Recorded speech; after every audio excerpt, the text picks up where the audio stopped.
ಆತ್ಮೀಯ ವಿದ್ಯಾರ್ಥಿಗಳೇ, good morning. ಈಗ ನಮಗೆ SSLC ಮ್ಯಾಥ್ಸ್ ಪರೀಕ್ಷೆಯಲ್ಲಿ ಗ್ರಾಫಿನ 4 ಅಂಕದ ಒಂದು ಲೆಕ್ಕ ಬಂದೇ ಬರ್ತದೆ. ಆ ಲೆಕ್ಕವನ್ನ ಅತ್ಯಂತ ಸುಲಭವಾಗಿ, ಅತ್ಯಂತ ಸರಳವಾಗಿ ಯಾವ ರೀತಿ ಕೋಷ್ಟಕವನ್ನ ಹಾಕಬೇಕು ಅನ್ನೋದನ್ನ ನಾನಿಲ್ಲಿ ನಿಮ್ಗೆ ಹೇಳಿಕೊಡ್ತೇನೆ. ಕೋಷ್ಟಕವನ್ನ ಹಾಕ್ಲಿಕ್ಕೆ ಸಾಕಷ್ಟು ಬೇರೆ ಬೇರೆ ವಿಧಾನಗಳನ್ನ ಅನುಸರಿಸ್ತೀವಿ.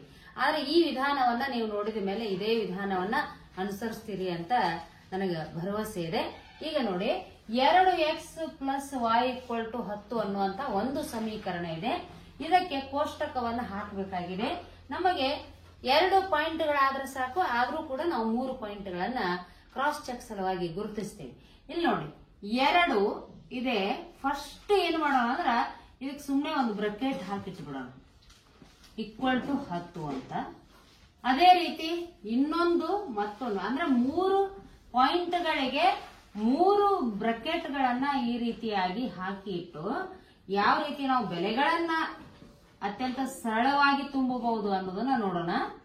ಈಗ ನೋಡ್ರಿ, 10 ಆಗಬೇಕಾಗಿದೆ. ಹಾಗಾದ್ರ 2 ಎರಡನೇ ತಗೊಳ್ಳೋಣ. 2 ಎರಡನೇ 4. 4ಕ್ಕೆ ಎಷ್ಟು ಸೇರಿಸಿದಾಗ 10 ಆಗ್ತದ? ಹೌದು, 6 ಸೇರಿಸಿದಾಗ 10 ಆಗ್ತದ.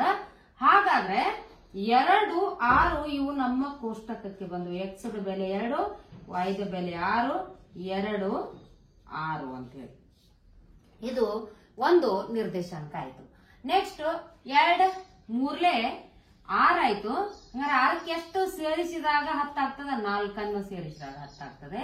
ಅದೇ ರೀತಿ 2 4 8 ಮಾಡಿದೀವಿ ಅಂದ್ರ ಆ 8ಕ್ಕೆ 2 ಕೂಡಿಸಿದಾಗ 10 ಆಗ್ತದೆ. ಇಷ್ಟು ಸಾಮಾನ್ಯ ಕೂಡಿಸುವ ಒಂದು ಕ್ರಿಯೆಯಿಂದ. ಹಾಗಾದ್ರೆ ಇನ್ನೆರಡು ನಿರ್ದೇಶಾಂಕಗಳು 3, 4 ಅದನ್ನ ಬಿ ಅಂತ ಇಟ್ಕೊಂಡಿದೀನಿ, ಯಾಕಂದ್ರೆ ಕನ್ಫ್ಯೂಷನ್ ಆಗಬಾರ್ದು ನಿಮಗೆ ಗುರುತಿಸುವಾಗ. ಅದೇ ರೀತಿ 4, 2, 4, 2 ಅದು ಸಿ ಬಿಂದು ಆಯ್ತು. ಇಷ್ಟು ಸರಳವಾಗಿ ನೀವು ಗುರುತಿಸಬಹುದು. ಇನ್ನು ಎರಡನೇ ಸಮೀಕರಣ, ಇದಂತೂ ಬಹಳಷ್ಟು ನೇರವಾಗಿ ಬರೆಯುವಂತದ್ದು. x + y ಇದೆ. ಹಾಗಾದ್ರೆ ಯಾವ 2 ಸಂಖ್ಯೆಗಳನ್ನ ಸೇರಿಸಿದಾಗ ನಿಮಗೆ 6 ಬರುತ್ತಾ ಅದನ್ನು ಬರೆದು ಬಿಡಬೇಕು. ಅದಕ್ಕಾಗಿ ಇಲ್ಲಿ ನಾವು ಬರೆಯೋಣ.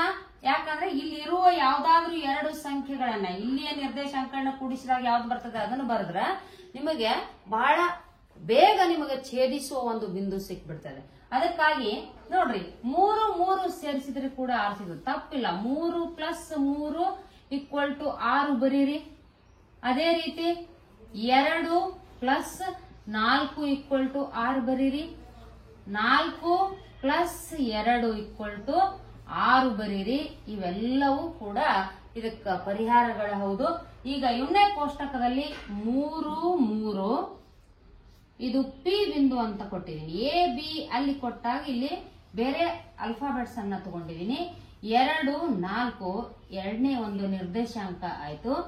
4, 2 ಒಂದು ಮೂರನೇ ನಿರ್ದೇಶಾಂಕ ಆಯ್ತು. ಈ ರೀತಿಯಾಗಿ ನಾವು ಅತ್ಯಂತ ಸುಲಭವಾಗಿ 4 ಅಂಕಗಳನ್ನ ಇವನು ಗುರುತಿಸುವುದಂತೂ ಈಗಾಗಲೇ ನೀವು ಗೊತ್ತಿದೆ, ಮಾಡೇ ಮಾಡ್ತೀರಿ.